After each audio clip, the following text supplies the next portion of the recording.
तर एक महत्त्वाची बातमी अक्षय शिंदेच्या पालकांकडून दफनभूमीचा शोध करण्यात येतोय।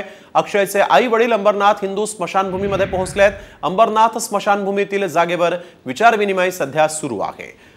आपल्याला माहिती आहे की अक्षय शिंदेचा एन्काउंटर झाला होता आणि त्यानंतर त्याच्या अंत्यसंस्काराला स्थानिकांनी विरोध केलेला आहे आणि आता अक्षयचे आई वडील जे आहेत ते अंबरनाथ स्मशानभूमीमध्ये पोहोचलेले आहेत। तिथं अंत्यसंस्कार करायचे का याच्यावर विचारविनिमय सुरू आहे।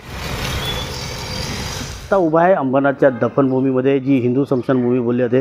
आणि आपण पाहू शकता माझ्यासमोर जे उभे आहेत ते अक्षय शिंदेचे वडील, आई आणि काका आणि तसंच एक पोलीसवाला जो हिरवा शर्टमध्ये आहे तो पोलीसवाला, हे लोक उभे आहेत। आणि आपण पाहू शकता हे आता या हिंदू स्मशानभूमीत इथे दफनभूमीची जागा पाहण्यासाठी आलेले आहेत। पाहायला गेलं तर आज कल्याण कोर्टानं जी ऑर्डर दिली पोलिसांना की यांना हे दफनभूमीसाठी जागा दाखवा आणि त्यासाठी हे लोक इथे आलेले आहेत आणि आता पोलीस त्यांना जागा दाखवत आहेत। आपण पाहू शकता जी हिंदू स्मशानभूमी आहे त्या इथे हे जे अक्षयचे आई वडील आणि आई हे इथे आलेले आहेत। आणि पाहायला गेलं तर आज जी कल्याण कोर्टाने जी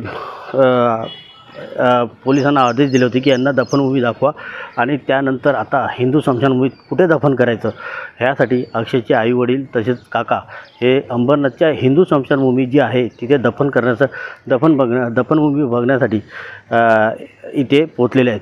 कॅमेरामन संदीपसह अजिजाने साम TV अंबरनाथ।